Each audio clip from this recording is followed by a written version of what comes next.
ನಮಸ್ಕಾರ ಸ್ನೇಹಿತರೆ, ನಮ್ಮ ಮಧುರ ಸುದೆ ಚಾನಲ್ಗೆ ನಿಮಗೆ ಸ್ವಾಗತ. ನಾವು ನಿಮಗಾಗಿ ಕೃಷ್ಣ ಸಂದೇಶವನ್ನು ಒತ್ತು ತರುತ್ತಿದ್ದೇವೆ.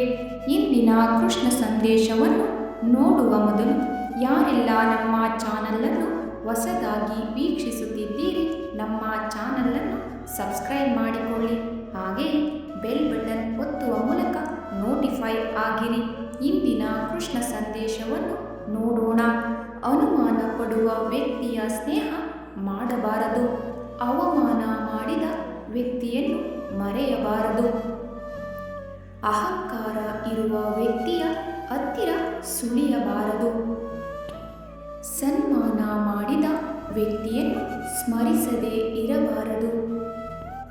ಪ್ರೀತಿ ತೋರುವ ವ್ಯಕ್ತಿಯ ಸ್ನೇಹವನ್ನು ಎಂದಿಗೂ ಬಿಡಬಾರದು. ಕೀಳಾಗಿ ಕಾಣುವ ವ್ಯಕ್ತಿಗೆ ಕನಿಕರ ತೋರಬಾರದು. ಸಹಾಯ ಮಾಡಿದ ವ್ಯಕ್ತಿಯನ್ನು ಕೊನೆಯ ಉಸಿರು ಇರುವವರೆಗೂ ತೆಗಳಬಾರದು. ಮೋಸ ಮಾಡಿದ ವ್ಯಕ್ತಿಗೆ ಮರ್ಯಾದೆ ಕೊಡಬಾರದು. ಇದು ನಮ್ಮ ಜೀವನದಲ್ಲಿ ಬರುವ ವ್ಯಕ್ತಿಗಳಿಗೆ ನಾವು ನೀಡುವಂತಹ ಗೌರವವಾಗಿರಬೇಕು. ಹೊರಗಡೆ ಹಾರೈಸುವುದು, ಒಳಗಡೆ ಶಾಪ ಹಾಕುವುದು. ಹೊರಗಡೆ ಪ್ರೀತಿ, ಒಳಗಡೆ ದ್ವೇಷ. ಹೊರಗಡೆ ಮಾನವ ತತ್ವ, ಒಳಗಡೆ ರಾಕ್ಷಸ ತತ್ವ. ಹೊರಗಡೆ ನಿಯತ್ತಾಗಿರುವುದು, ಒಳಗಡೆ ನಂಬಿಕೆ ದ್ರೋಹ ಮಾಡುವುದು. ಇದು ಇಂದಿನ ಮನುಷ್ಯನ ನೈಜ ಶೈಲಿಯಾಗಿದೆ. ಇದನ್ನು ತಿಳಿದು ನಡೆಯಬೇಕಾಗಿದೆ. ಬೇರೆಯವರಿಗೆ ಬೈಯುವಾಗ ತಿಳಿದುಕೊಳ್ಳಬೇಕು, ನಮ್ಮ ಬಾಯಿ ಹೊಲಸಾಗುವುದೆಂದು. ಬೇರೆಯವರ ಮನೆಯ ಹೆಣ್ಣು ಮಕ್ಕಳ ಬಗ್ಗೆ ಮಾತನಾಡುವಾಗ ತಿಳಿಯಬೇಕು, ನಮ್ಮ ಮನೆಯಲ್ಲಿ ಹೆಣ್ಣು ಮಕ್ಕಳಿದ್ದಾರೆ ಎಂದು.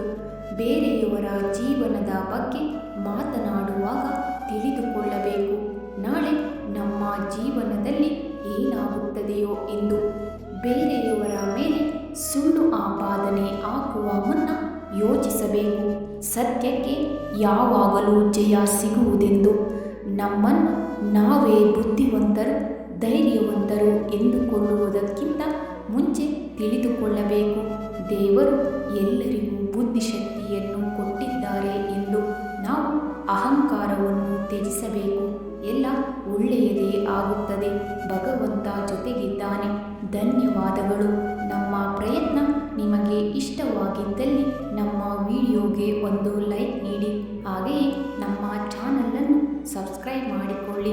ಇನ್ನು ಹೆಚ್ಚಿನ ಕೃಷ್ಣ ಸಂದೇಶಗಳು ನಿಮಗಾಗಿ ತಲುಪುತ್ತವೆ. ನಿಮ್ಮ ಅನಿಸಿಕೆ, ಅಭಿಪ್ರಾಯಗಳನ್ನು ಕಮೆಂಟ್ ಮೂಲಕ ತಿಳಿಸಿ. ಧನ್ಯವಾದಗಳು.